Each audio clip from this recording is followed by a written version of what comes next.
आश्चर्यचकित होत असतो की परमेश्वर खरोखर आपल्या सर्वांना दररोज इतके चांगले चांगले विषय कसं काय देऊ शकत असतो. कारण खरंच लक्षात घेऊ आपण सगळेजण की ही फक्त परमेश्वराची कृपा आहे आपल्यावर, ही आपल्या सगळ्यांवर फक्त परमेश्वराची दया आहे की ज्यामुळे मी प्रतिदिवशी आपल्या सगळ्यांसमोर ते संदेश घेऊन येऊ शकत आहे की जे संदेश मी स्वतःसुद्धा कधी कोणाकडून ऐकलेले नाहीत, ज्या संदेशांबद्दल मी स्वतःसुद्धा कधी कोणाकडून शिकलेलो नाही. म्हणजे अक्षरशः मी खरं सांगतो, मी खोटं बोलणार नाही. परमेश्वराला धन्यवाद पवित्र आत्म्याच्या कृपेसाठी की परमेश्वर खरोखर आपल्या सर्वांनाच ख्रिस्त येशूच्या नावामध्ये असे संदेश देते की ज्यामुळे आपण परमेश्वरामध्ये वाढत आहोत. परमेश्वराला धन्यवाद देत आपल्याच्या संदेशाला मी सुरुवात करत आहे. विशेष करून परमेश्वराला की खरोखर परमेश्वराने आपल्या सगळ्यांना आज एकदम आनंदामध्ये, एकदम उत्साहामध्ये एकत्र केलेलं आहे. मी विश्वास ठेवतो आपल्यापैकी कोणी दुःखामध्ये नसणार आहे, आपल्यापैकी कोणी त्रासामध्ये नसणार आहे. मी विश्वास ठेवतो आणि आपल्या संदेशाला आजच्या सुरुवात करत आहे. वचन सांगतं परमेश्वराचं की प्रेषित पौलाकडून परमेश्वराचं वचन सांगतं, तू कृपादानांची इच्छा बाळग आणि त्यातल्या त्यात तुला संदेश देता यावेत म्हणून जास्त इच्छा परमेश्वरामध्ये तू धर. आपण सगळं लक्षात घेऊया, परमेश्वराला हे समजलं होतं की खास करून संदेश देता येणं आणि संदेश समजून घेता येणं परमेश्वरामध्ये वाढण्यासाठी खूप गरजेचं आहे. आराधना परमेश्वराची आपण सर्वजण अंतःकरणापासून करतो, काही जण करतात, काही जण करत नाहीत. पण आराधना आपण परमेश्वरामध्ये आत्म्याने करतो, त्यासाठी आपल्याला परमेश्वर कृपा पुरवतो.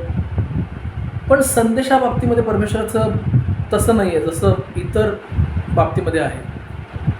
आराधनेकरता आपण परमेश्वराच्या आराधनेच्या गीतांना पाठ केलं, वाचलं आणि आराधना सुरुवात केली तर पश्चाताप परमेश्वरासमोर केलेल्या पापांसाठी करून आत्म्याने खरेपणाने आपण आराधना करायला शिकू शकतो. मात्र संदेशाबाबतीमध्ये मग ते संदेश परमेश्वराच्या लेकरांना समजावणं असू दे किंवा मग ते संदेश परमेश्वराच्या लेकरांनी परमेश्वराच्या कृपेने परमेश्वराच्या सेवकांकडनं समजून घेणं सुद्धा असू दे. समजून घ्या आपण सगळेजण, परमेश्वराच्या गौरवासाठी, परमेश्वराच्या महिमेसाठी जर आपण हे करणार असू तर आणि केवळ तरच परमेश्वर आपल्या सर्वांना संदेशांना इतरांना समजावून देतो आणि संदेश आपल्याला समजूसुद्धा देतो. जर का परमेश्वराचे संदेश आपण स्वतःचं नाव उंच करून घेण्याकरता, स्वतःला प्रसिद्ध करण्याकरता, स्वतःला लोकांनी वाहवा मिळवून द्यावी, लोकांनी आपलं कौतुक करावं किंवा लोकांनी आपल्याला चांगलं म्हणावं, परमेश्वर तुमच्यावर किती अनुग्रह करत आहे, खरोखर परमेश्वर तुमच्यासोबत आहे, हे लोकांनी आपल्याला बोलून दाखवावं म्हणून जर का आपण संदेश देणार असू, लक्षात घ्या परमेश्वर ती कृपा काढून घेतो. ती कृपा परमेश्वर वाढवणं चालू ठेवत नाही.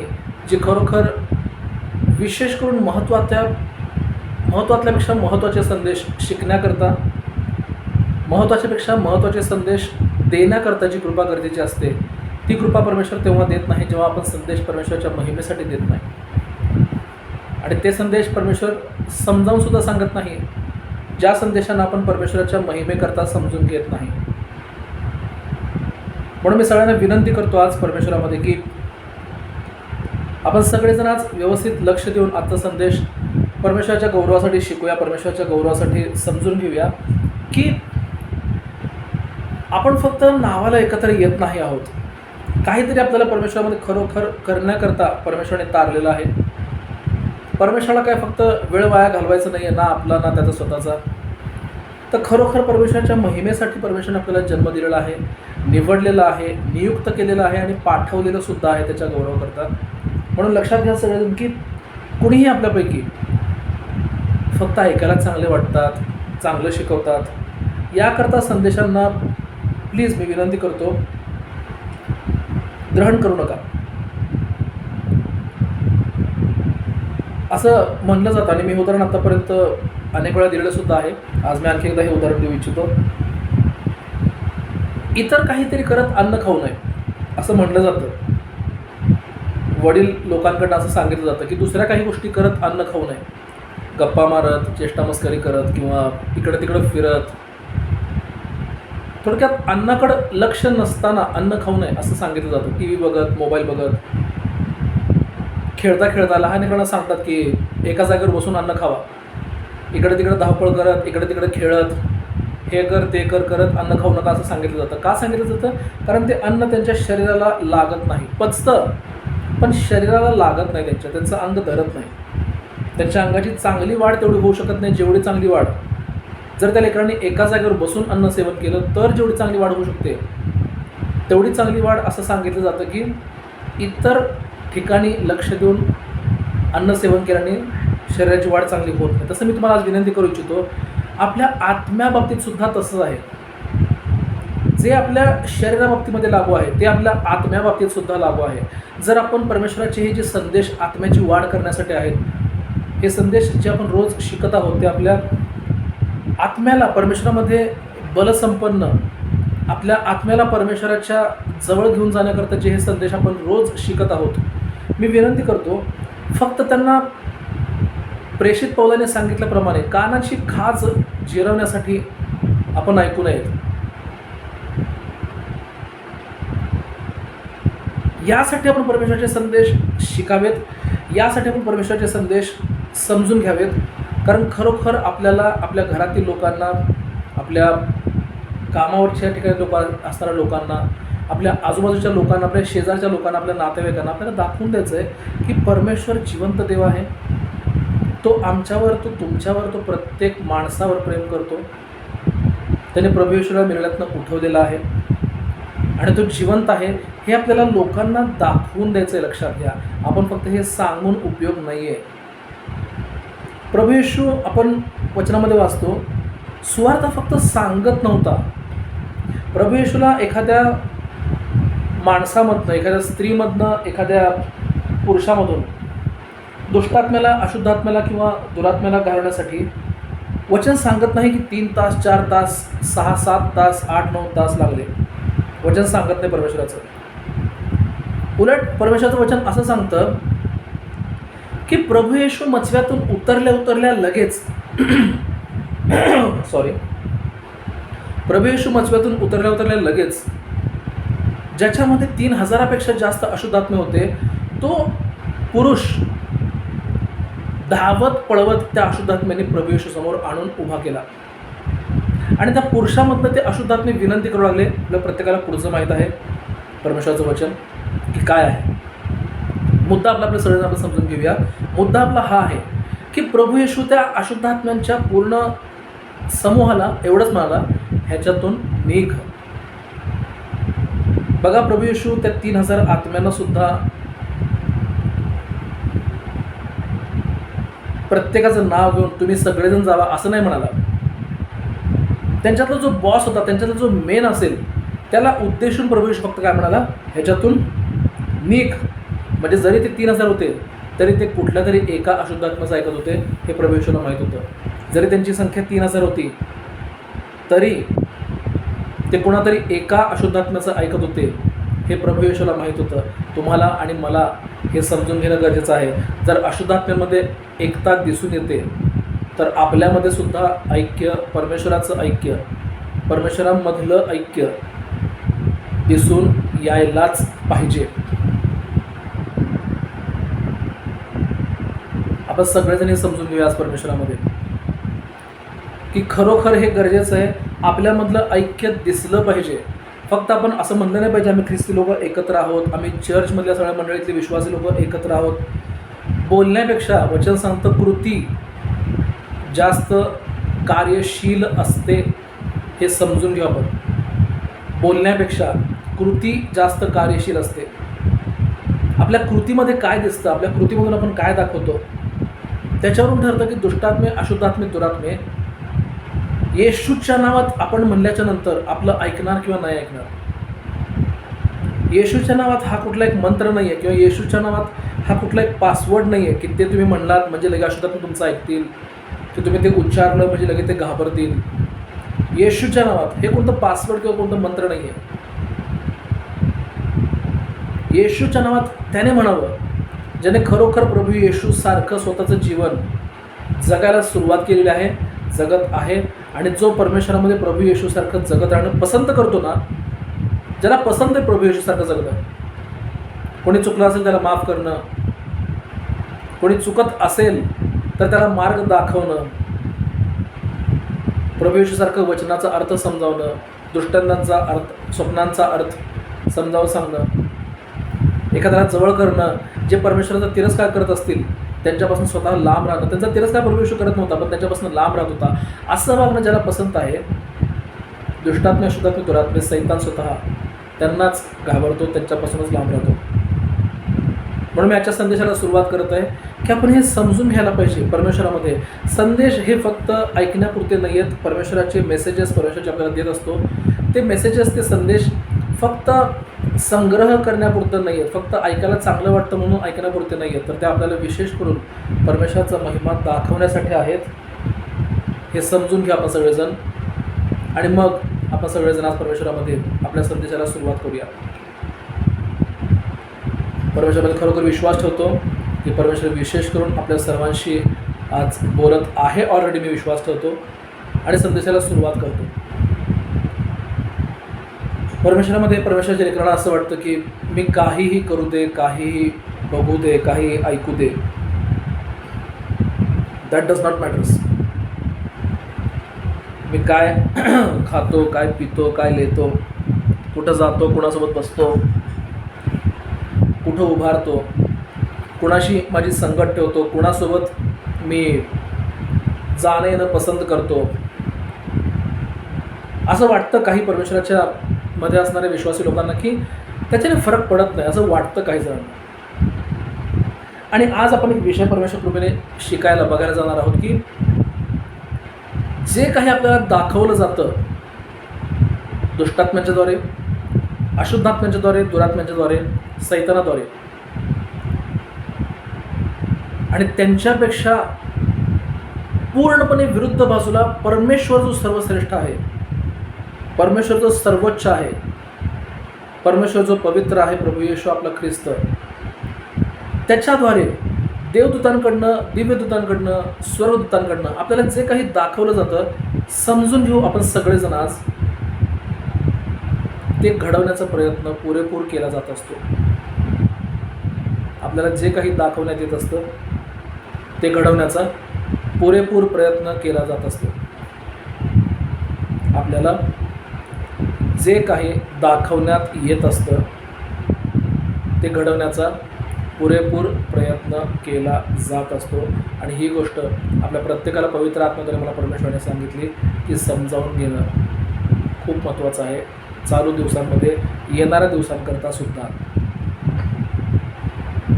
आजच्या दिवसासाठी आणि इथून पुढच्या सुद्धा दिवसांकरता आपल्या सगळ्यांसाठीच हे खूप महत्त्वाचं आहे की आपण सगळ्यांनी समजून घेणं गरजेचं आहे की आपल्याला जे काही दाखवलं जातं, जे काही म्हणजे जे काही आपण वचनातनं पाहणार आहोत आज. फक्त आपण चर्चा करणार नाही आहोत, वचनाद्वारे सुद्धा आपण ही गोष्ट समजून घेणार आहोत. जे काही आपल्याला दाखवायचा प्रयत्न केला जातो ते सर्व काही पुरेपूरपणे घडवण्याचा प्रयत्न केला जातो. वचन सांगतं परमेश्वराचं की मानोहा आणि त्याची पत्नी शेतामध्ये काम करत होते. एका बाजूला कुठेतरी शेतामध्ये मानोहा काम करत होता. काही अंतरावर, त्याच्यापासून काही अंतरावर त्याची पत्नी काम करत होती. आणि झालं असं की स्वर्गदूत तिला अपियर झाला. तिला स्वर्गदूत परमेश्वराचा सामोरा गेला, तिच्या समोर प्रकट झाला आणि तिला सांगितलं की तू येणाऱ्या दिवसामध्ये प्रेग्नंट होणार आहेस, तुला गर्भ राहणार आहे, तुम्ही त्याचं संगोपन व्यवस्थित करा, तुम्ही त्याचं संगोपन करा. आणि वचन सांगतं की त्यांना प्रश्न पडला, तिच्या पतीला खास करून प्रश्न पडला की त्याचं संगोपन आम्ही कसं करू, आम्हाला विशेष करून ते जाणून घ्यायचं आहे. आणि त्यावेळेस स्वर्गदूत परमेश्वराचं वचन सांगतं त्यांना आणखी एकदा प्रगट झाला.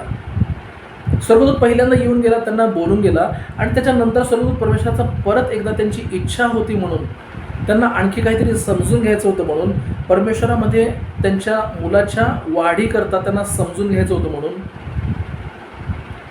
वचन सांगतं शमशोनाचा जीवनभाग कशा प्रकारे चालवावा याकरता काही समज जी त्यांना पाहिजे होती ती समज त्यांनी व्यक्त केली आपापसामध्ये.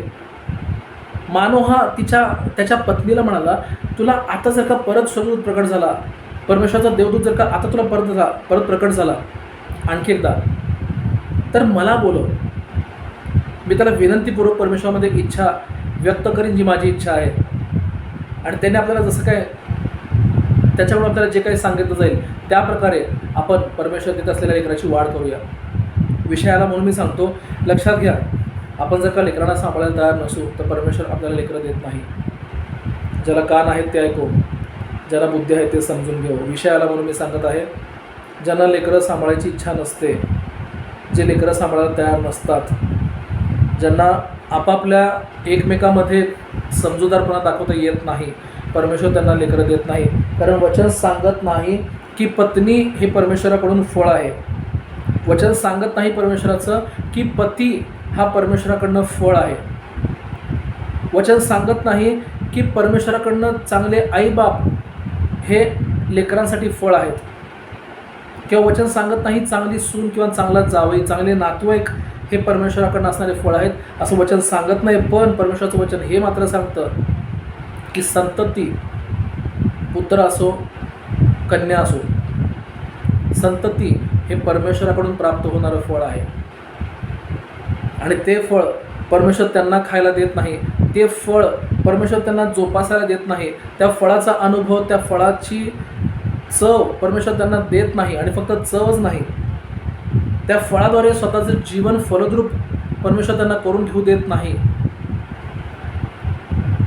ज्यांना ते फळ सांभाळायला जमत नाही, लेकरं हे परमेश्वराकडनं असणारे फळ आहेत. मी त्या प्रत्येक आपल्यामध्ये पती पत्नीने विनंती करेन की ज्यांना अजूनसुद्धा परमेश्वरामध्ये लेकरं नाही आहेत, तुमचं पहिल्यांदा स्वतःचं तुमच्या परिवारासोबत, ॲक्च्युली एकमेकासोबत, पतीचं पत्नीशी, पत्नीचं पतीशी, हजबंडचं वाईफशी, वाईफचं हजबंडसोबत पटणं परमेश्वरामध्ये खूप गरजेचं आहे. एकमेकाचे विचार जुळणं खूप महत्त्वाचे आहे. काही जण म्हणतील की कसं काय जुळवून घ्यायचं? जुळवून घ्यावंच लागतं. दोघांपैकी एक तरी कोणीतरी चुकत असेल तर दुसऱ्या कोणीतरी नमतं घ्यावं लागतं. हां, हे सुद्धा तेवढंच खरं आहे, प्रत्येक वेळेस एकानेच नमतं घेणं सहनशीलतेच्या पलीकडे जाऊ शकतं. त्यामुळं दोघांनीसुद्धा बॅलन्स मेंटेन करायचा प्रयत्न केला पाहिजे. तरच परमेश्वर आपल्याला लेकरं प्रसवण्याची कृपा, गर्भ राहण्याची कृपा परमेश्वर तर आपल्याला देतो. वचन सांगतं की त्या दिवशी हन्नेने कबूल केलं, मी आता माझ्या पतीच्या दुसऱ्या पत्नीकडं पाहणार नाही, मी तिच्याबद्दल आता तक्रार करणार नाही. ती मला नावं ठेवते, ती मला असं म्हणते, ती मला तसं म्हणते, माझ्या पतीचं मन मी आता दुखावणार नाही, माझ्या पतीला आता मी वाईट ओढू देणार नाही. तिने ठरवलं कुठेतरी मनामध्ये आणि मग प्रार्थना केली, देवा मला पुत्र दे, मी त्याला तुलाच समर्पित करते. तुझ्या घरामध्ये, तुझ्या मंदिरामध्ये तुझी सेवा करण्याकरता मी त्याला समर्पित करते परमेश्वरा. आणि परमेश्वराने तिला शमूएल संदेष्टा पुत्ररूपामध्ये देव केला. विषय आला म्हणून मी सांगितलं, हा आपला विषय नाही आजचा, पण त्या प्रत्येक पती पत्नी असणाऱ्या भावा बहिणींना माझी विनंती आहे, माझ्या भावा बहिणींना माझी विनंती आहे, एकमेकाशी पटवून घ्या. म्हणजे तुमची लेकरं परमेश्वरामध्ये तुम्हाला पाहिजे तशी परमेश्वर बनवेल. परमेश्वराला पाहिजे तशी खरं तर परमेश्वराला पाहिजे तशी परमेश्वर तुमची लेकरं बनवेल. पण त्यासाठी आपलं एकमेकाशी पटणं, आपल्या परिवारामध्ये आपल्या सर्वांचं एकमेकाशी पटणं खूप गरजेचं आहे. एकमेकाचे विचार पटत नसतील काही हरकत नाही. तुम्ही परिवारामध्ये 10 लोक असाल, 10 लोकांपैकी ज्यांचं सत्य आहे सांगणं त्यांचंच ऐका. भले 10 लोकांपैकी 2च माणसं सत्य बोलत असतील, त्या दोघांचं ऐका. 8 माणसं चुकीचं सांगत असतील, त्या 8 माणसांचं ऐकू नका. Majority does not counts in Father God. परमेश्वरामध्ये बहुमत महत्त्वाचं नाही. परमेश्वरामध्ये महत्त्वाचं आहे परमेश्वराच्या वचनानुसार कोण बोलत आहे, कोण सांगत आहे, कोण वागत वर्तत आहे. भले त्यांची संख्या कमी असू द्या. वचन सांगतं परमेश्वराच्या बाजूने फक्त यहोशुवा आणि आणखी एक जण कुणीतरी, दोघंच फक्त बोलले होते. ज्यावेळेस मोशेने त्या देशाची टेहाळणी करण्याकरता, यरिहो देशाची टेहाळणी करण्याकरता, ॲक्च्युली पाहणी करण्याकरता पाठवलं होतं, जासूसी करण्यासाठी पाठवलं होतं. वचन स्पष्ट सांगतं, भले घरामध्ये 10, 5, 6 लोक असतील, तुम्ही एकटेच खरे असाल, प्रार्थना करा की परमेश्वरा माझ्या घरातल्यांना मी जे सांगत आहे ते पटू दे, कारण मी जे सांगत आहे ते तुझ्याकडून सांगत आहे. मी माझ्या इच्छेला सांगत नाही आहे, माझी इच्छा माझ्या घरच्यावर मी थोपत नाही आहे. परमेश्वरा तुझी इच्छा मी त्यांना सांगत आहे, ती त्यांना पटत नाही आहे, ती त्यांना पटवून दे. बस एवढी प्रार्थना करा, परमेश्वरावर बाकी सुटवून द्या. पतीपत्नीचं एकमेकाशी, पतीपत्नीचं आपल्या परिवाराशी, आपल्या परिवाराचं पतीपत्नींशी पटायला पाहिजेच. एकमेकाचे विचार आपण जुळवून घ्यायला पाहिजे. ते डायरेक्टली जुळत नसतात, जुळवून घ्यायला पाहिजे. मुद्दा आला, विषय आला म्हणून मी सांगितलं. आपल्या विषयावर आपण स्टिकअप राहूया. तर मानोहाने विचारलं स्पष्टपणे देवाला. ॲक्च्युली त्याच्या पत्नीला त्यांनी विचारलं की आता जर तुला परमेश्वरामध्ये स्वर्गदूत परत प्रगट झाला तर मला बोलव, आपण विचारूया त्याला. आणि वचन सांगतं स्वर्गदूत त्यांना प्रगट झाला. स्वर्गदूताला त्यांनी विचारलं आणि स्वर्गदूतांनी त्यांना सांगितलं की तुमचा मुलगा नाझीर असा परमेश्वराला समर्पित करा, त्याच्या केसाला वस्त्र लावू नका, मेलेल्या मृत शरीराच्या मेलेल्या त्या मृत शरीराला त्याला शिव देऊ नका, त्याला द्राक्षरस पिऊ देऊ नका, बाकीच्या अजून भरपूर गोष्टी त्याला सांगितल्या. मुद्दा हा आहे की परमेश्वरामध्ये आपण त्या गोष्टींना व्यवस्थितपणे लक्षात ठेवलं पाहिजे आणि त्या गोष्टींना व्यवस्थित समजून घ्यायला पाहिजे की ज्या गोष्टी आपल्याला दाखवल्या जातात, कारण त्या गोष्टी आत्म्यांची इच्छा असते की पूर्ण करावी. मी विनंती करेन आपण वचन वाचूया की जे आपल्या प्रत्येकाला पाठ आहे जवळजवळ, की परमेश्वर आवर फादर गॉड इज स्पिरिट, देव आत्मा आहे. बरोबर वचन आहे परमेश्वराचं आपल्या सगळ्यांसाठी. परमेश्वर देव आत्मा आहे. आणि जर परमेश्वर देव आत्मा आहे तर तुम्हाला आणि मला परमेश्वरामध्ये हे समजून घेणं गरजेचं आहे की आत्मिक जग हे परमेश्वराचं आहे. आत्मिक जग हे सैतानांचं, दुष्टात्म्यांचं, अशुद्धात्म्यांचं, दुरात्म्यांचं नाही आहे. आत्मिक जगावर अधिकार केवळ आणि केवळ परमेश्वर स्वर्गीय पित्याला आहे. आपल्या सर्वांना हे समजणं, आपल्या सर्वांना हे लक्षात असणं, आपल्या सर्वांना हे माहीत असणं गरजेचं आहे. म्हणून मी सांगतोय योहान शुभवर्तमान 4 अध्याय 24 वचन. थँक्यू ताई. देव आत्मा आहे. Book of John, gospel of John chapter number 4 वर्स नंबर 24. योहान शुभवर्तमान 4 अध्याय 24 वचन की देव आत्मा आहे. आत्म्यांची इच्छा असते, म्हणजे देवाची इच्छा असते की परमेश्वर आपल्याला जे काही दाखवतो ना ते यासाठीच दाखवतो कारण परमेश्वराला ते पूर्ण करायचं असतं. प्रभू येशूला स्वर्गीय पित्याने 3दा दाखवलं. वचन सांगतं की प्रभू येशूने 3 वेळेस भविष्यवाणी केली. कशाबद्दल? स्वतःच्या मरणाबद्दल. Jesus prophesied about his death, about his resurrection 3 times.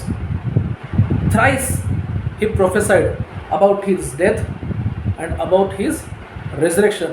त्याच्या मरणाविषयी आणि त्याच्या पुनरुत्थानाविषयी प्रभू येशूने 3 वेळेस भविष्यवाणी केली. आपल्या सगळ्यांना परमेश्वरामध्ये हे कळणं गरजेचं आहे.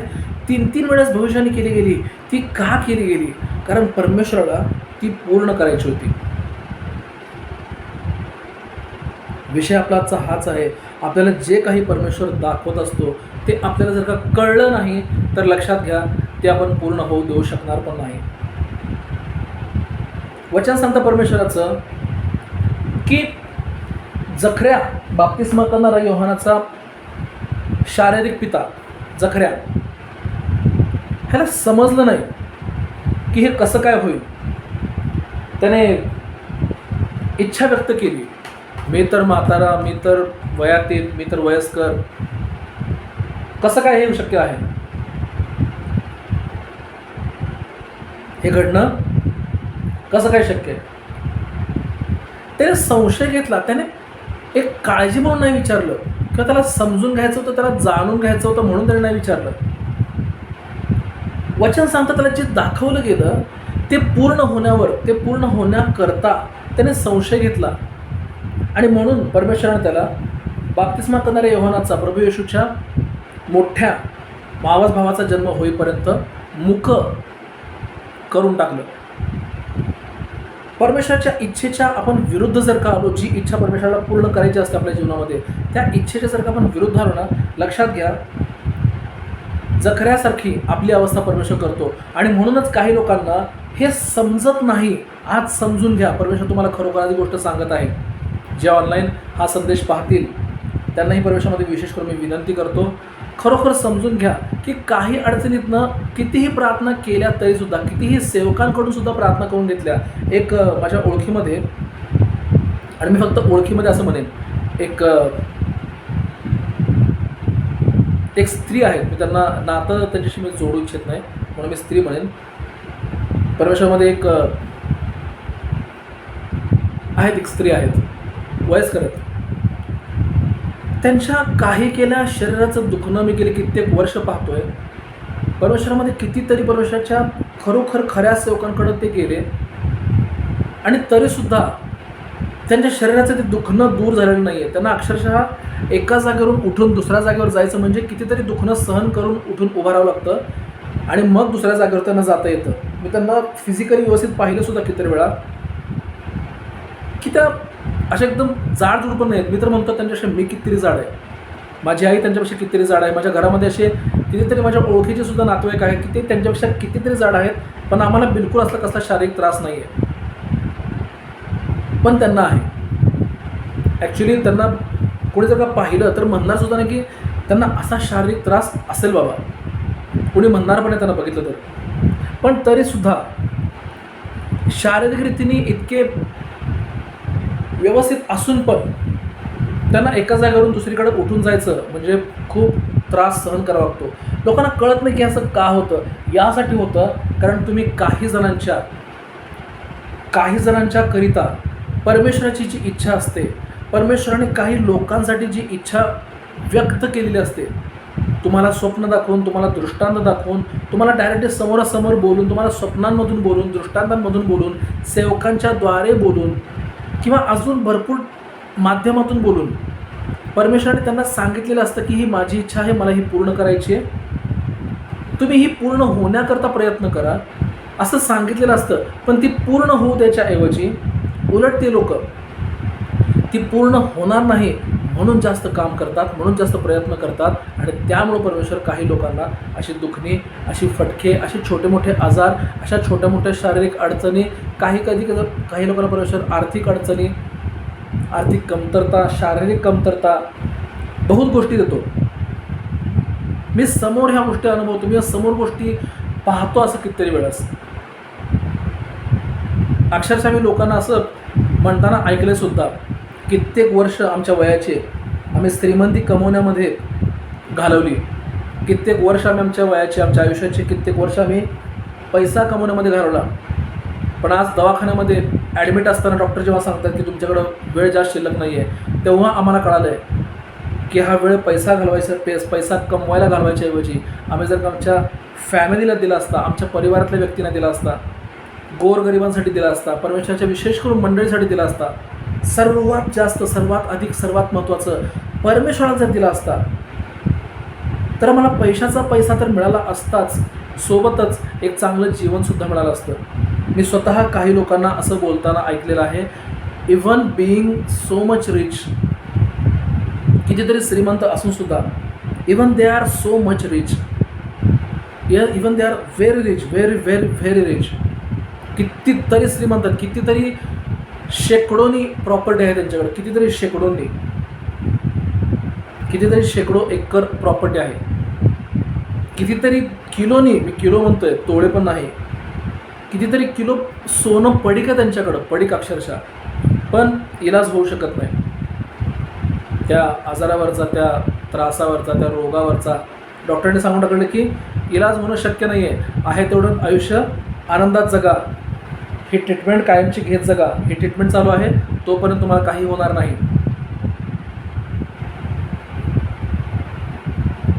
त्यांना कळत नाही की असं परमेश्वर त्यांच्यासोबत का होऊ देतो. इव्हन त्या लोकांचं आयुष्य मी हे सुद्धा बघितलं, दशांश द्यायला ती लोक कधी चुकतसुद्धा नाहीत. स्तोत्र आपण सगळ्यात जास्त परमेश्वराच्या मंडळीमध्ये त्यांचं असतं, तरीसुद्धा परमेश्वर त्यांना ह्या गोष्टीतून बाहेर काढत नाही. का काढत नाही? कारण त्यांना हे समजत नाही की परमेश्वराने त्यांना एक इच्छा परमेश्वराची कळवली की माझ्या मुला, माझ्या मुली, माझ्या सेवका, माझ्या सेविके, माझी अमुक इच्छा मला पूर्ण करायची आहे. मी तुला ती इच्छा सांगितलेली आहे, कारण तुझ्याद्वारे ती इच्छा पूर्ण करण्याची मला सुरुवात करायची. वचन सांगतं की त्याचं नाव काय होतं, शमूएल, स्टीफन शमूएल वाटतं माझ्या मते बहुतेक.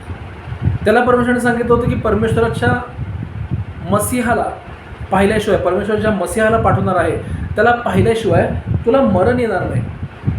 आणि वचनात सांगतं की प्रभू येशूला पाहिल्याच्या नंतर त्याने शब्द उच्चारले, हे प्रभो, तुझ्या ख्रिस्ताला, तुझ्या मसीहाला जो तू आमच्याकरता पाठवलेला आहे त्याला मी आता पाहिलंय, आता तुझ्या सेवकाला तुझ्याकडे बोलवून घे. परमेश्वराने स्पष्ट सांगितलं असं. म्हणजे तो परमेश्वराचा सेवक परमेश्वराची इच्छा पूर्ण होण्यासाठी मध्ये नाही आला.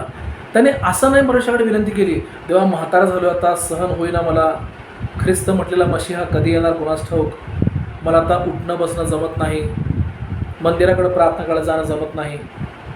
त्यावेळेस प्रार्थना घरामध्ये केली चालत नसायची, त्यावेळेस प्रार्थनेसाठी मंदिरात जावं लागायचं, सभास्थानात त्यावेळेस प्रार्थनेकरता जावं लागायचं.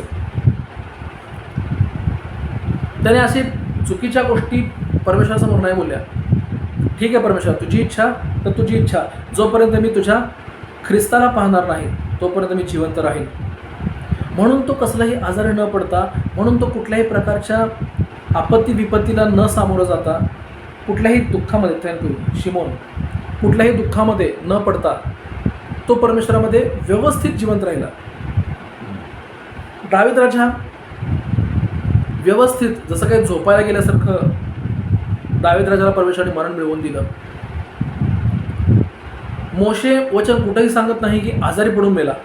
इवन वचन परमेश्वराचं, थँक्यू, लूक शुभवर्तमान 2 अध्याय वचन क्रमांक 25, book of look, gospel of look, chapter number 2, 2nd chapter, वर्स नंबर 25. लूक शुभवर्तमान 2 अध्याय 25 वचन. वचन सांगतं परमेश्वराचं, मोशेबद्दल परमेश्वराने कधीच सांगितलं नाही की मोशे आजारी पडला, मोशे दुःखनाईत झाला, मोशेला त्रास आला, कधीच सांगत नाही परमेश्वराचं वचन. उलट परमेश्वराचं वचन मोशेबद्दल एक खासियत, एक विशिष्ट सांगतं, एक वैशिष्ट्य सांगतं की त्याची नजर, त्याची दृष्टी शेवटपर्यंत मंदावली नव्हती. ह्याचा अर्थ मोशेला शेवटपर्यंत स्पष्ट दिसत होतं, अस्पष्ट दिसत नव्हतं मोशेला. He could speak clearly, he could see clearly till his death,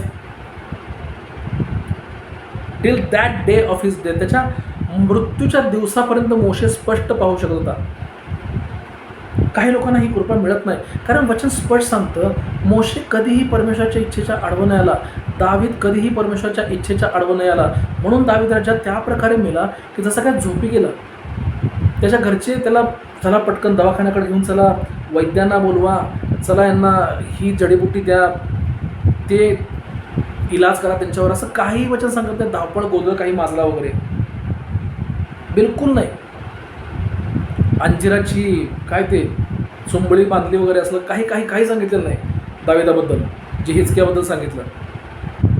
compare करायचं नाही मला, पण तुम्हाला पटवून द्यायचं मला परमेश्वराकडून की दावीद राजाला इतकं चांगलं मरण परमेश्वराने कशामुळे दिलं. कारण दावीद राजा शल्मोनासाठी परमेश्वराची जी इच्छा होती त्या इच्छेच्या आडवं नाही आला. दाविदाची इच्छा होती, कोणाला माहिती का नाही माहीत नाही, मी थोडंसं स्पीड जातोय पण समजून घ्या, मी विनंती करतो परमेश्वरामध्ये संदेशाला.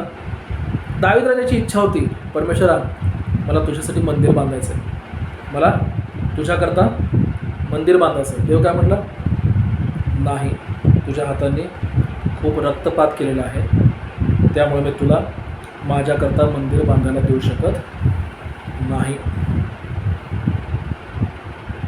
हे तुम्हाला मला परमेश्वरामध्ये व्यवस्थित समजणं गरजेचं आहे, व्यवस्थित समजून घेणं गरजेचं आहे. जे दाखवलं जातं ते याकरताच दाखवलं जातं, कारण ते पूर्ण करून घ्यायचं असतं परमेश्वराला. म्हणूनच परमेश्वर आपल्याला ते दाखवतो जे त्याला आपल्याला दाखवायचं असतं. आपल्याला परमेश्वर तेच दाखवतो जे परमेश्वराला पूर्ण करायचं तर असतं किंवा पूर्ण करायचं तर नसतं. समजून घेणं आपल्या प्रत्येकाला खूप गरजेचं आहे. आपल्याला ज्या गोष्टी परमेश्वर दाखवतो ते का दाखवतो,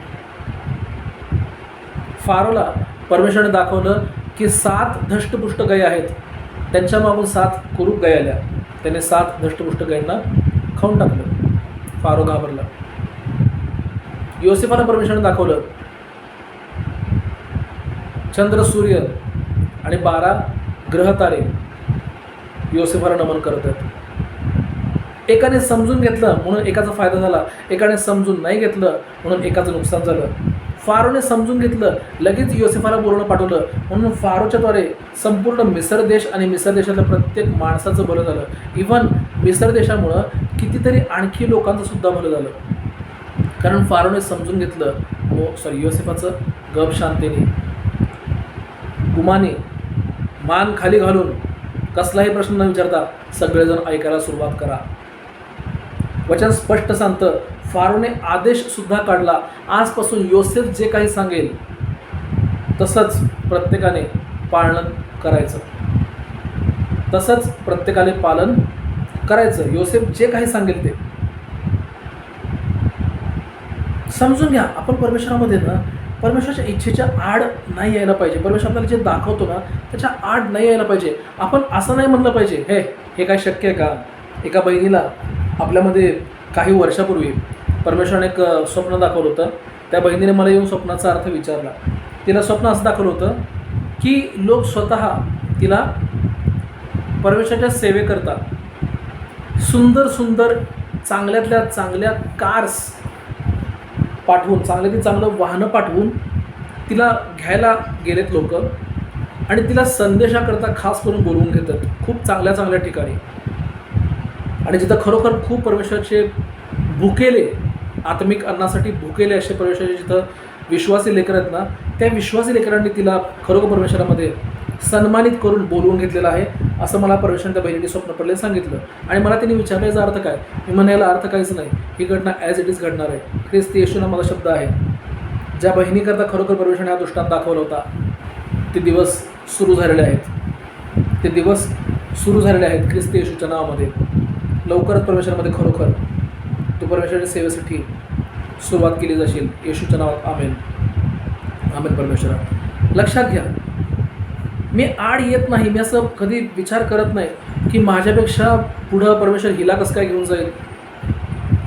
हिला तर देव कोण आहे, देव कसा आहे, देव कसं काम करतो, देव कसं बोलतो, स्वर्गदूत कसे बोलतात, स्वर्गदूत आपल्याला स्पर्श करतात का, स्वर्गदूतांची भाषा काय असते ती आपण समजून घेऊ शकतो का, दिसायला कशा असतात, स्वर्गदूत नॉर्मल उंचीचे असतात का, साधारण उंचीचे असतात का, खूप उंच, खूप सुंदर, खूप दिप्पाड असतात. त्यांना बघितलं की माणसाला आनंद होतो का भीती वाटते. ज्या गोष्टी मी परमेश्वराच्या कृपेने एका बहिणीला शिकवल्या, त्या बहिणीला परमेश्वराने काय दृष्टांत दाखवला, हा दृष्टांत. लक्षात घ्या. त्यावेळेस मी असं नाही म्हणालो तुझी अजून वेळ यायची आहे. हा दृष्टांत तेव्हा पूर्ण होईल ज्यावेळेस मी नसेन.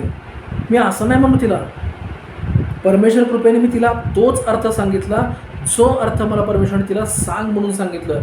कधीही परमेश्वराच्या इच्छेच्या आपण आडवं येता कामा नये. वचन स्पष्ट सांगतं परमेश्वराचं. बाप्तिस्मा करणारा योहान लोकांसमोर म्हणाला, मी तर तुझ्याकडनं बाप्तिस्मा घेतला पाहिजे. प्रभू येशू काय म्हणाला, हे होऊ दे, आता हे होऊ दे. योहान उघडपणे कबूल केला, उघडपणे लोकांच्या नजरेमध्ये प्रभू येशूपेक्षा जास्त. प्रभू येशूचा बाप्तिस्मा होईपर्यंत, प्रभू येशू परमेश्वराची सेवा सुरुवात करेपर्यंत, प्रभू येशू परमेश्वराचा महिमा प्रगट करायला सुरू करेपर्यंत योहानाबद्दल लोकांच्या नजरेत, लोकांच्या मनात इतका सन्मान होता. तरीसुद्धा योहान काय म्हणाला, मी तर तुझ्याकडनं बाप्तिस्मा घेतलं पाहिजे. उघडपणे म्हणाला. लोक म्हणले असतील हे काय चाललंय. तरीही योहान लोकांचा विचार न करता स्पष्टपणे ते बोलला जे त्याने बोललं पाहिजे होतं. शल्मोनापेक्षा कितीतरी अधिक युद्ध, शल्मोनापेक्षा कितीतरी चांगल्या पद्धतीने, कितीतरी उत्तम पद्धतीने दावीदाने परमेश्वराचा महिमा प्रगट केला, कितीतरी वेळा केला. आणि वचन सांगतं, परमेश्वर म्हणाला, तू माझं मंदिर, तू माझ्याकरता मंदिर बांधणार नाहीस तर तुझा मुलगा बांधेल.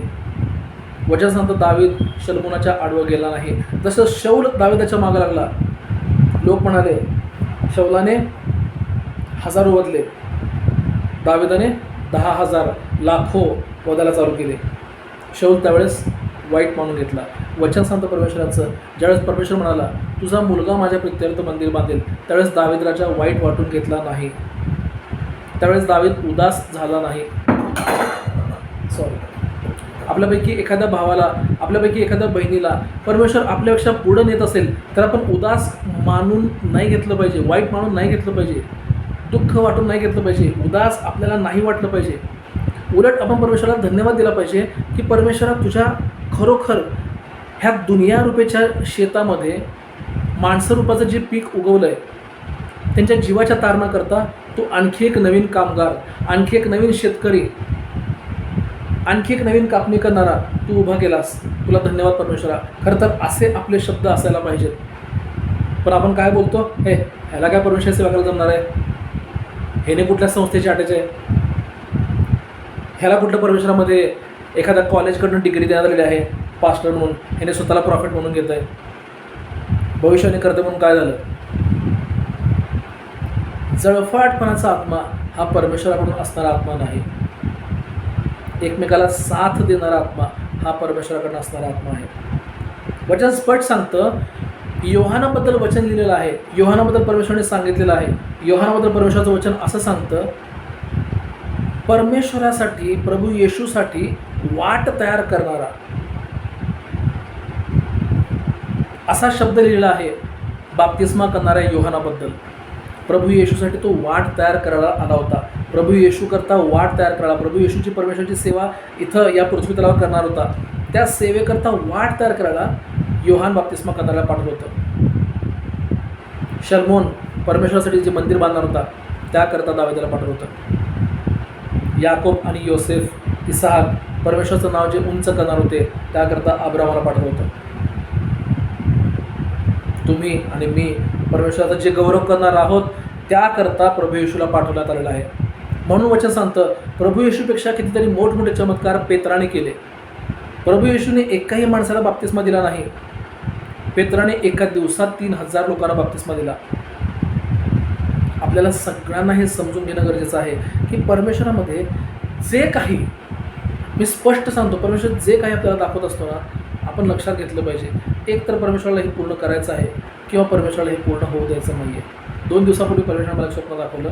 स्वप्नामध्ये काही तरुण मुली होत्या, त्यांच्यासोबत काही विवाहित स्त्रियासुद्धा होत्या आणि त्या तरुण मुलीमध्ये शुद्ध भाषण चालू नव्हतं. अशुद्ध शब्द वापरून त्यांची चेष्टामस्करी चालू होती.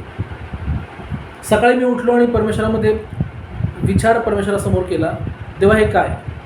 त्यावेळेस परमेश्वराने मला याचा अर्थ सांगितला. आणि लक्षात घ्या, त्याकरता मी आज परमेश्वर कृपेने प्रार्थनासुद्धा केली. मी प्रार्थना का करू शकलो, परमेश्वराच्या इच्छेने प्रार्थना का करू शकलो, कारण त्या स्त्रियांमध्ये, त्या मुलींमध्ये जे अशुद्ध भाषण झालं होतं त्याला मी सैतानाचं स्वप्न, सैतानाकडनं असणारं स्वप्न असं नाही समजून घेतलं. वचन स्पष्ट सांगतं, परमेश्वराच्या परवानगीशिवाय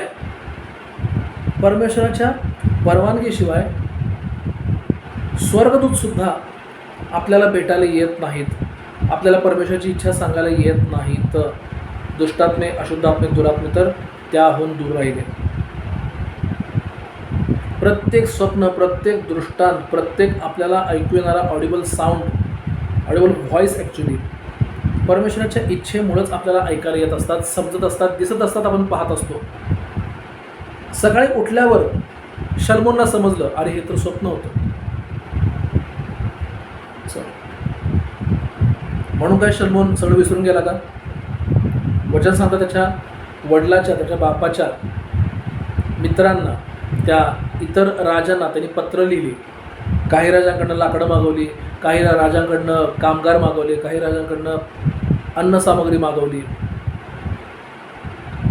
बऱ्याच गोष्टी त्यांनी इकडून तिकडून मागवल्या. त्याने त्या स्वप्नाला, त्या दृष्टांताला त्यांनी गंभीरपणे घेतलं. स्वप्न दृष्टांत आपल्याचा विषय नाही आहे, पण मला सांगायचं तुम्हाला परमेश्वरमध्ये हे आहे, जे काही परमेश्वर आपल्याला दाखवतो ते परमेश्वराला एकतर पूर्ण करून घ्यायचं असतं किंवा परमेश्वराला ते थांबवायचं असतं, ते घडू द्यायचं नसतं.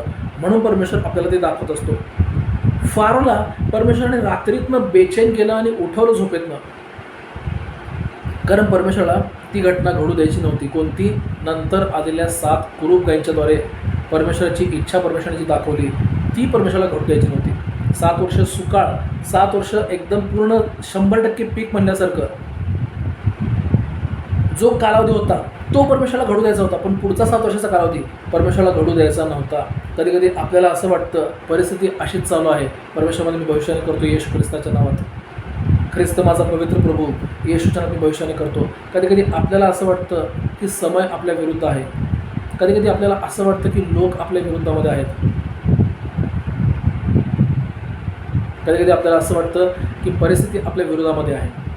पण लक्षात घ्या, ती विरुद्ध परिस्थिती, ती वाईट परिस्थिती, विरुद्ध पद्धतीने वागणारे ते लोक, विरुद्ध पद्धतीने चालत असलेलं ते वातावरण परमेश्वर ह्याचसाठी आपल्या चालू असणाऱ्या दिवसांमध्ये समोर आपल्या परमेश्वर आणत असतो, कारण त्या दिवसांमध्ये परमेश्वराला आपल्याला त्याच्या सेवेकरता पाठवायचं असतं. वचन सांगतं योसेफला परमेश्वराला लॉन्च करायचं होतं.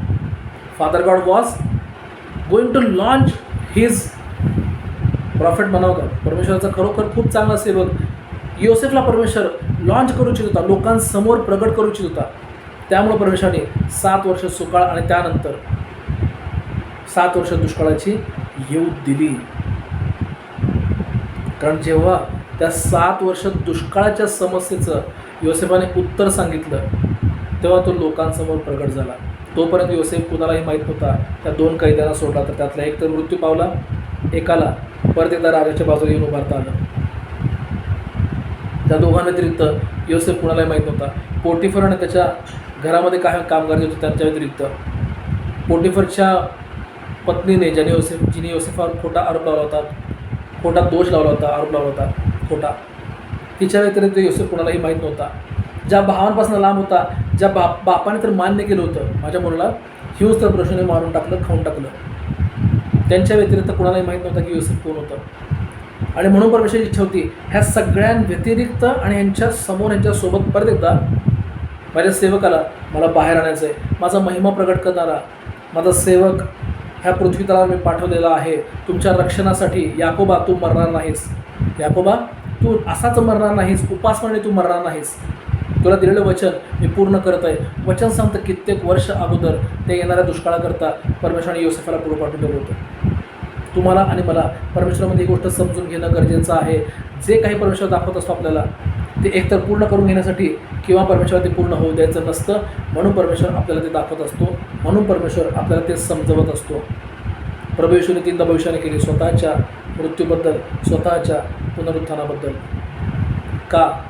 कारण प्रभू येशूला समजलं होतं हे परमेश्वराला घडवायचं आहे. लोकांना असं वाटलं, पेत्राला असं वाटलं प्रभूजी असं होता कामा नये, म्हणून पेत्राने त्या एका याजकाचा, शास्त्राच्या याजकाचा एक याजकाच्या एका सैनिकाचा कानसुद्धा कापला. कारण पेत्राची इच्छा नव्हती, बाकीच्यांची इच्छा नव्हती की प्रभू येशू मरावा. ही गोष्ट कुणालाच कळली नाही. प्रभू येशूचं मरणं खरं तर प्रभू येशूने पहिल्यांदाच भविष्यवाणी करून ठेवलेलं आहे. भाकीत नाही बरं का, भाकीत शब्दाचा अर्थ खूप वेगळा होतो. भविष्यवाणी ही परमेश्वराकडनं असते. बाकीच्यांना समजलं नाही ही गोष्ट, म्हणून वचन सांगतो परमेश्वराचं की प्रभू येशू मरण्यासाठी पुढं गेला. त्याने मनाई नाही केली, त्याने नकार नाही दिला. जे घडत होतं, जे घडायला चाललं होतं प्रभू येशूने ते घडू दिलं. कारण प्रभू येशूला पण माहीत होतं भविष्याने आपल्याद्वारेच परमेश्वराने करून घेतलेली आहे. कोणती? मी तुला मेलेल्यातनं प्रथम फळ असं जिवंत करणार, पुनरुत्थित करणार, स्पष्ट सांगितलं होतं. स्पष्ट परमेश्वराने सांगितलं होतं. म्हणून आपण प्रत्येकाला परमेश्वरामध्ये विनंती करतो, जे स्वप्न तुम्ही पाहता त्यांना हलक्याने घेऊ नका, जे दृष्टांत तुम्ही पाहता त्यांना हलक्याने घेऊ नका.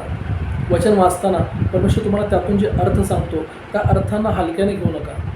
कारण परमेश्वर तुमच्यासोबत त्यातून जे बोलत असतो ना ते एक तर परमेश्वराला पूर्ण करायचं असतं किंवा एक तर परमेश्वराला ते तुमच्यासाठी पूर्ण होऊ द्यायचं नसतं. भाग 2 परमेश्वर कृपेने उद्यापर्यंत पाहणार आहोत की दुष्टात्मे, अशुद्धात्मे, दुरात्मे, सैतान ह्या जगामध्ये अशा गोष्टी दाखवायचा प्रयत्न करतात की काही लोक ते आवडीने पाहायला जातात. फक्त मी थोडीशी त्याबद्दल परमेश्वर कृपेने प्रत्येकाला माहिती देऊन प्रार्थनेकडे आपण जाऊया हे अनाऊन्स करतो. काही लोकांना असं वाटतं की काही भूताखेताचे पिक्चर बघणं चांगलं असतं, डेअरिंगचं काम असतं म्हणे, हिमतीचं काम असतं म्हणे. मी एक गोष्ट सांगू तुम्हाला, सैतान आपल्याला स्वप्न दृष्टांत